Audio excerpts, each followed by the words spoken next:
Durante décadas, o mundo dos supercarros foi dominado por motores V12, turbos gigantes, roncos ensurdecedores, explosões, gasolina queimando a cada segundo. Marcas como Ferrari, Lamborghini, Bugatti, Koenigsegg, Zenvo, Porsche, dentre outras, construíram-se como lendas através da combustão interna. E sinceramente, eu, Elias Ferreira, nunca fui fã de carros elétricos. Quem já leu o meu artigo que eu escrevi na página do Mundo Automotivo vai entender, principalmente os carros elétricos do uso urbano, como os carros de marcas chinesas, como BYD, como o Dolphin Mini, Dolphin e outros modelos populares, porque eu realmente não acredito que eles sejam uma solução mágica que vai salvar o planeta, e a produção desses carros, além de poluir absurdamente, o seu ciclo de vida ainda levanta dúvidas e principalmente questões sobre o descarte de baterias e sobre algumas certas manutenções ainda soam nebulosas. Porém, eu acredito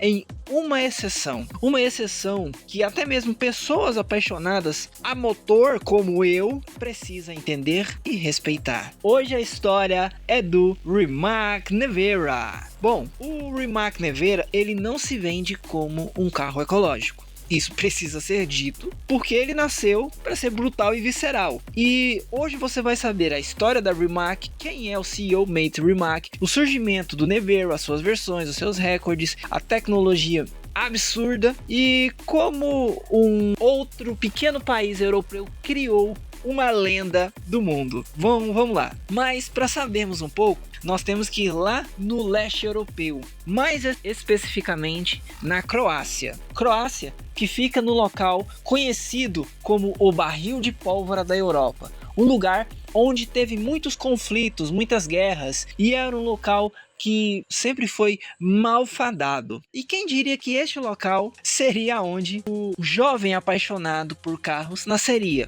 O seu nome? Mate Rimac. Nascido, como disse para vocês, na Croácia, ele cresceu grande parte da sua vida longe dos centros automotivos. Ele não vinha das grandes como Ferrari, Porsche, Mercedes e nem de famílias bilionárias. Porém, ele tinha algo que muitos de vocês que assistem, incluindo este que vos fala, também tem: a obsessão. Ele é um cara fascinado por engenharia, eletrônica, velocidade e inovação. E agora a gente vai falar de um carro que mudou tudo. Bom, tudo muda quando Mate Rimac comprou uma BMW E30 Série 3, um carro normal, e durante uma corrida o seu motor foi de comes e bebes. E pensaram, né? Ele vai colocar um motor 6 cilindros em linha ou um V8. Mas não. Ele teve uma ideia que para muitos, incluindo para este que vos fala, é um sacrilégio: colocar um motor elétrico. Sim, ele colocou um motor elétrico numa BMW E30. Parece que tem coisas que, meu Deus. E aí ele restaurou a BMW e quando ele montou essa coisa, eu posso assim dizer, ele simplesmente massacrou todos os seus concorrentes e começou a quebrar recordes locais. E Mate percebeu uma coisa interessante: os carros elétricos, eles podem sim ser insanamente rápidos. E aí voltamos lá pro maravilhoso ano de 2009 e ele criou a Rimac Automobile, uma empresa pequena, mas de sonhos altos. E Mate tinha uma visão muito clara. Ele não só queria construir carros urbanos, compactos elétricos ou veículos urbanos. Ele queria criar carros que mudassem o paralelo acerca dos carros elétricos, que na época já estavam começando a se popularizar. Em 2011, a Rimac cria o Rimac Concept One. E honestamente, todo mundo blefou. Como uma pequena empresa de um país que não tem nenhuma tradição, e quem sabe o que eu tô falando, já assistiu, ou você que não assistiu, o link vai estar aqui na descrição desse vídeo acerca da história da Zenvo Automotive. Vocês sabem como é que isso acaba. Como ora uma empresa pequena vai criar um carro elétrico potente? É blefe, é mentira. E à época ele apresentou o Concept One com 1.200 cavalos, tração integral e 4 motores elétricos. E algo que chocou todo mundo na época: torque instantâneo. Foi aí que o mundo começou a olhar com olhos mais atenciosos para a Croácia. E para você ver o tanto que a coisa foi séria, que Richard Raymond, que eu não consigo falar o nome desse cara, tinha levado para o Richard pilotar o carro, e o Richard, né, pilotava o Concept One quando ele perdeu o controle e caiu num penhasco. E as imagens evidentemente rodaram o planeta, mas isso acabou pegando mal para a Rimac. Só que aí a Rimac reconstruiu o protótipo e evidentemente foi mudando essa fama de Lift Head Oversteer, que eu traduziria para síndrome de carro com tração traseira que ama beijar um poste. Bom, e o Rimac ficou maluco da cabeça e ele queria mais. E aí ele criou o segundo protótipo, o Concept 2, mais tarde. E aí o Concept 2, ele, digamos que ele era um Concept One melhorado e evidentemente sem essa fama de lift head que o Concept One tinha. E aí ele depois foi melhorando, lapidando o projeto e lançou o Nevera de pré-produção. E aí foi quando o mundo conheceu um hipercarro elétrico, que nos elétricos eu até aceito chamar de hipercarro elétrico. No final do vídeo eu vou explicar aqui para vocês. Bom, o Nevera foi revelado e evidentemente ele chamou a atenção de todo mundo e muitos outros recordes. E a sua velocidade máxima na época foi de 412 km/h, considerado não por mim, mas à época o carro elétrico mais rápido do mundo. Agora eu vou mencionar aqui as versões do Nevera. O Nevera tinha a versão Time Attack, uma homenagem aos recordes, uma pintura exclusiva, detalhes exclusivos e uma produção extremamente limitada. E honestamente, cada Nevera era diferente do outro. Nenhum dos carros eram 100% iguais. E também o Nevera GT também.